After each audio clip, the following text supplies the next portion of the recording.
नमस्कार द्राक्षबाजार बंधूंनो, मी विजय कुमार तासगाव यश ॲग्रोलॅब पुन्हा एकदा आपल्या सगळ्यांचं कमीत कमी खर्चात दर्जेदार उत्पादन काढण्यासाठी जो संवाद चालू आहे त्या संवादामध्ये आपल्या सगळ्यांचं स्वागत करतो. बागायतदार बंधूंनो, शेवटच्या टप्प्यातली जी 80 दिवसानंतर 90, 100, 110 ते 120 दिवसांच्या दरम्यान बागेकडे आपलं औषधाकडून बऱ्यापैकी दुर्लक्ष असतं किंवा स्प्रेची फारशी आवश्यकता सुद्धा नसते. अशा काळात मात्र शेवटच्या टप्प्यात लाल कोळी हा आपल्याला अत्यंत त्रास देतो. मग ह्याच्यावर अत्यंत सोप्या पद्धतीने काय काम करता येईल ह्या विषयावर मी आज आपल्याशी संवाद साधण्याचा प्रयत्न करतोय. बागायतदार बंधूंनो, माझी विनंती आहे की कमीत कमी खर्चात दर्जेदार उत्पादन काढण्यासाठी जी आपली चळवळ आहे त्या चळवळीमध्ये प्रत्येक शेतकऱ्याला सहभागी करून घेण्यासाठी चॅनल जास्तीत जास्त शेअर करा, सबस्क्राईब करा, आवडला संवाद तर नक्की लाईक करा व अजून आपल्याला काय बोलता येईल, कोणत्या विषयावर सांगता येईल किंवा आपल्याशी संवाद साधता येईल ह्याच्यासाठी कमेंटही जरूर करा. बागायतदार बंधूंनो, मी अनेक बागा बघतोय, अनेकांशी संवाद साधतोय. शेवटपर्यंत काम अत्यंत चांगल्या पद्धतीने झालेलं असतं, परंतु शेवटच्या टप्प्यात माल ग्लॉसी दिसायला चालू होतो आणि पानाचा निस्तेजपणा अत्यंत वाढतो.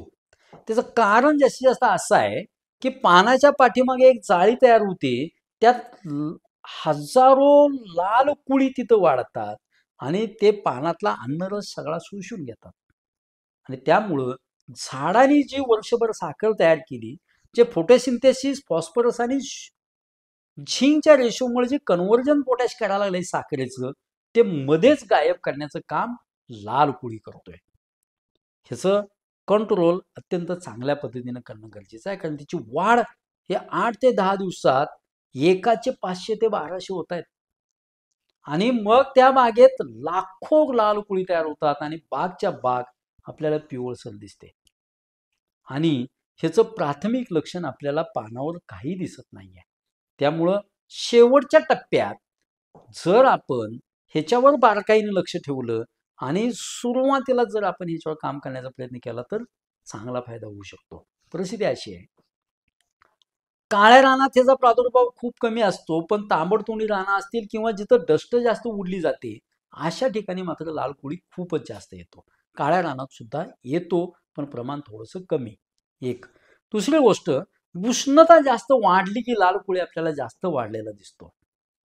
तिसरी गोष्ट, रात्री थंडी जास्त आणि दिवसा उत्पादन जास्त आणि वाऱ्याची वाटूळ किंवा वाऱ्याचं धूळ जास्त असेल तरी सुद्धा लाल कोळी बागेत आपल्याला चांगला वाढतो. पाणी ह्या काळात कमी दिलेलं असतं बागेला, त्यामुळे सुद्धा लाल कोळी वाढतो. ज्याचा उपाय असा, लाल कोळी सुरुवातीच्या टप्प्यातच चांगला कंट्रोल करणं हे त्याच्यावरचं चांगलं उत्तर आहे. त्यासाठी आपण एकरी सल्फरची फवारणी चांगली घेणं गरजेचं आहे. ध्यानात घ्या, लाल कोळी मारायचा असेल तर तो असा मारावा लागेल. लाल कोळी असतो पानाच्या पाठीमागं घरटं केलेलं असतं, जाळी असते, त्या जाळीच्या आत तो असतो. अगोदर त्याला घरातनं बाहेर काढावं लागेल. ह्यासाठी बागायतदार म्हणतो बागेला पहिल्यांदा किंवा कोणत्याही पिकावर, वांगा असेल, टोमॅटो असेल, ह्याच्यावर सुद्धा लाल कोळी येतो, तर त्याला अगोदर पाणी फवारून घ्या.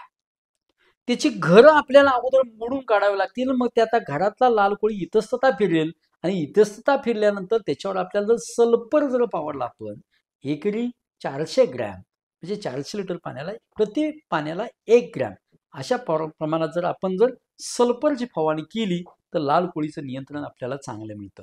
बाजारात अनेक प्रकारची लाल कोळीची औषधं आहेत, पण मी म्हणेन सल्फरपर्यंतच आपली मजल जावी आणि त्याच्यापेक्षा मोठे मॉलिक्यूल आपल्याला वापरण्याची गरज सुद्धा पडू नये.